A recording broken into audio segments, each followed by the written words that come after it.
Hello students, आज का हमारा टॉपिक है इंडिया आफ्टर इंडिपेंडेंस। इंडिपेंडेंस के बाद का दौर हमारे लिए कैसा रहा, आइए पढ़ते हैं। सबसे पहले a new and divided nation. देखिए 1947 को इंडिया आजाद हुआ था, एक न्यू कंट्री बन गई थी, बट डिवाइडेड नेशन थी ये। वो हम आगे पढ़ते हैं।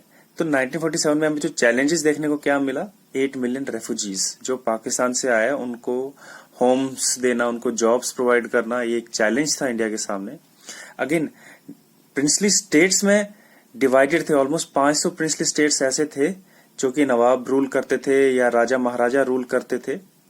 तो ये 500 जो थे, उनको परसुएड करना, मनाना कि एक नया नेशन बनाना है, तो ये एक बहुत बड़ा चैलेंज था, क्योंकि डिवाइड थे, मोस्टली सब अलग अलग डिवाइडेड थे। अगेन पॉपुलेशन जो थी उस पीरियड में 345 मिलियन थी, जो अगेन डिवाइड थी किसमें, हाई कास्ट में, लो कास्ट में एंड अदर फेस जो थे डिफरेंट लैंग्वेजेस में।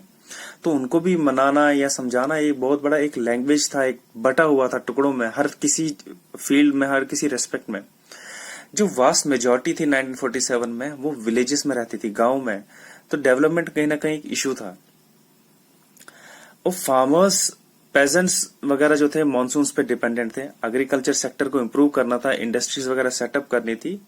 तो एक न्यू नेशन था, लेकिन डिवाइडेड भी था और इसमें चैलेंजेस भी बहुत थे। Constitution is written. अब क्या हुआ कि दिसंबर 46 और नवंबर 49 के दरमियान, इस पीरियड के बीच लगभग 300 इंडियंस ने सीरीज ऑफ मीटिंग्स की कंट्रीज के पॉलिटिकल फ्यूचर को लेकर। 26 जनवरी 1950 को हमारा कॉन्स्टिट्यूशन लिखा गया। उसमें कुछ पॉइंट्स ये मेंशन थे, जैसे कि एक डेमोक्रेटिक बन गई थी ये, और उसमें अपना लीडर चुनने का सबको हक था। तो ये एक बहुत बड़ा अच्छा पॉइंट हुआ और नया भी था। और 21 ईयर्स अबो के लिए वोटिंग का जो था प्रोविजन, वो एक रेवोल्यूशनरी स्टेप बन गया था।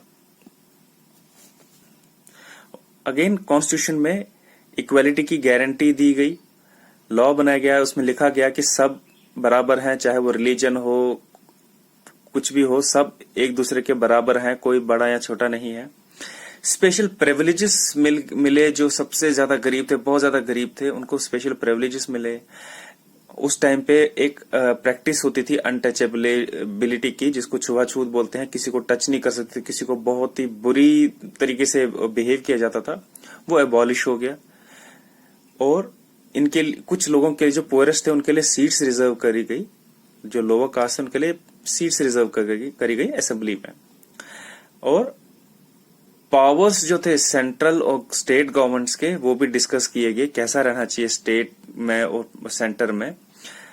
अब जो था मेन चीज कंसर्न और लैंग्वेज जो था, वो मेन था कि कौन सी लैंग्वेज मेन मानी जाए। बहुत मीटिंग्स हुई, बहुत डिस्कशंस हुए, बहुत डिसअपॉइंटमेंट्स भी हुई, बट बहुत ही डिबेट्स हुए उसके। और मीटिंग्स के बाद हिंदी को ऑफिशियल लैंग्वेज डिक्लेयर किया गया और इंग्लिश को बोला गया कि आपको कोर्ट्स में, आपके सर्विसेज में और कम्युनिकेशन एक स्टेट से दूसरे स्टेट के लिए इसको यूज किया जा सकता है।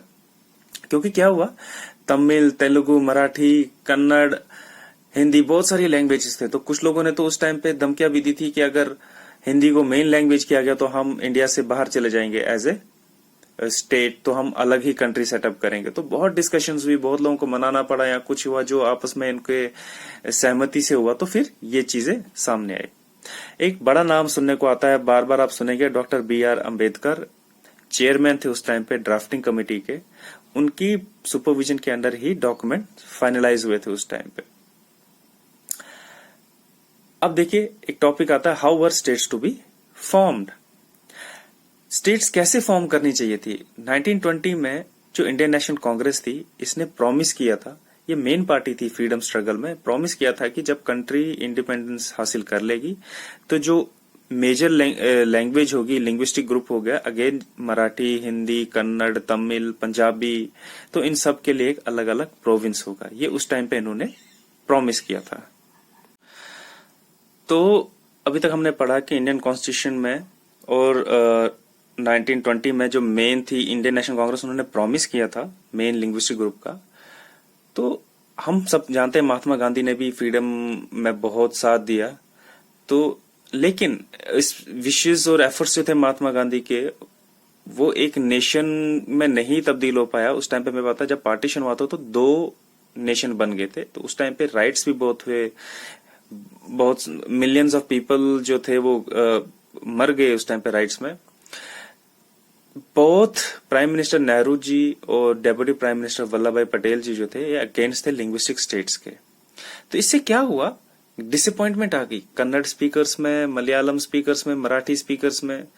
वो अपने अपना एक स्टेट ढूंढने लग गए, क्योंकि पहले तो उन्होंने प्रॉमिस कर लिया था कि आपका अलग अलग स्टेट होगा, प्रोविंस होगा, बट उसके बाद जब इंडिया ऐसे वन नेशन बनाना था तो हर एक को दे देते, तो ये तो मतलब कभी पॉसिबल ही नहीं था।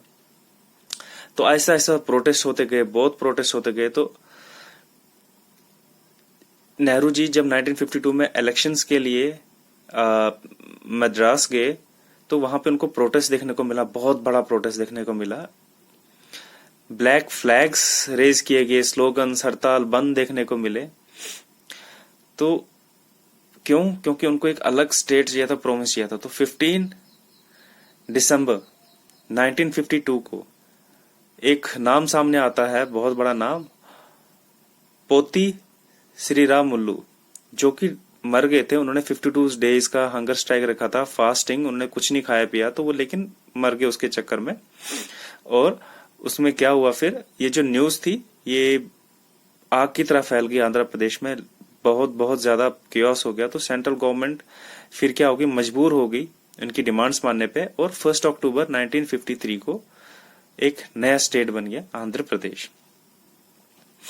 तो इवेंचुअली क्या हुआ, नॉर्थ इंडिया जो है वो भी मैनी स्टेट्स में बट गई। जैसे हमें पता है आजकल नॉर्थ इंडिया में हिमाचल प्रदेश है, जम्मू कश्मीर है, तो ऐसे करके बट गई। 1956 अप्रॉक्स की बात है ये। 1960 में बॉम्बे भी गुजरात और मराठी स्पीकर्स में बट गई। तो 1996 में पंजाब और हरियाणा भी बट गए। तो ऐसे ही स्टेट्स में फिर तब्दील हो गए ये लोग। अब डेवलपमेंट की बात आती है तो साइड बाय साइड जब 1947 के बाद हुआ तो डेवलपमेंट कैसे करनी थी। 1950 में गवर्नमेंट ने एक प्लानिंग कमीशन सेटअप की, 5 ईयर प्लान बोला गया था उसमें। बहुत स्टेट और प्राइवेट सेक्टर जो थे उनको साथ काम करने को बोला गया था for increasing production and generating jobs. 1956 में सेकंड 5 ईयर प्लान आया, फॉर्मुलेटेड था ये कि preparation, mindset, concern over development, again यही सब चीजें, इस तरह से सरकार चलेगी, इस तरह से गवर्नमेंट चलेगी अगले 5 साल में। 5 साल के बाद देखा जाएगा क्या चेंजेस लानी है क्या नहीं, क्योंकि विद इन 1 ईयर 2 ईयर कुछ भी देखने को नहीं मिलता, तो थिंग्स टेक टाइम, इसलिए 5 ईयर प्लान्स लाए गए थे। तो आइए पढ़ते हैं नेशन 60 ईयर्स ऑन, यानी 47 के आजादी के बाद फिर 60 ईयर्स जब हुए 15 अगस्त 2007 इंडिया ने सेलिब्रेट किया उसको धूमधाम से एज ए फ्री नेशन। तो ये उस टाइम की बात है कि जब आजाद हुआ था इंडिया, तो जो फॉरेन ऑब्जर्वर्स थे उन्होंने बोला इंडिया आजाद तो होगी लेकिन ये कभी यूनाइटेड नहीं रहेगी, इसके छोटे छोटे टुकड़े हो जाएंगे। डेमोक्रेसी और अचीवमेंट जो है हमारी, हम we are proud of that, क्योंकि ना तो टुकड़े हुए ना कुछ, और इंडिया स्टिल अच्छा खासा डेवलप कर रही है अगेंस्ट कंट्रीज या उनके मुकाबला कर रही है। अब देखिए हमारे में ऐसा नहीं है कि सब कुछ अच्छा ही हुआ है, कहीं कहीं पे देखने को मिलता है कुछ लोग ज्यादा अमीर हो गए तो कुछ लोग ज्यादा गरीब रह गए। पॉपुलेशन एक कंसर्न है, डेमोक्रेसी जो है अच्छा चल रही है, गुड चल रही है, बट इतना भी अच्छा नहीं चल रही कि जिसमें law and equality properly maintain हो। काफी हद तक सक्सेस था ये। फ्री प्रेस देखो यहाँ पे है, प्रेस अब अपनी मर्जी से न्यूज चला सकते हैं, किसी पे कोई दबाव नहीं है। जुडिशियरी भी अच्छा काम कर रही है। तो टोटली अगर हम देखें रिपब्लिक ऑफ इंडिया जो है ये कुछ ज्यादा अगर सक्सेस हम नहीं माने, एक एवरेज सक्सेस माने तो, बट फेलियर भी नहीं है। तो फेलियर जो है उसका परसेंटेज भी बहुत कम है। तो स्टूडेंट्स यही था हमारा आज का टॉपिक।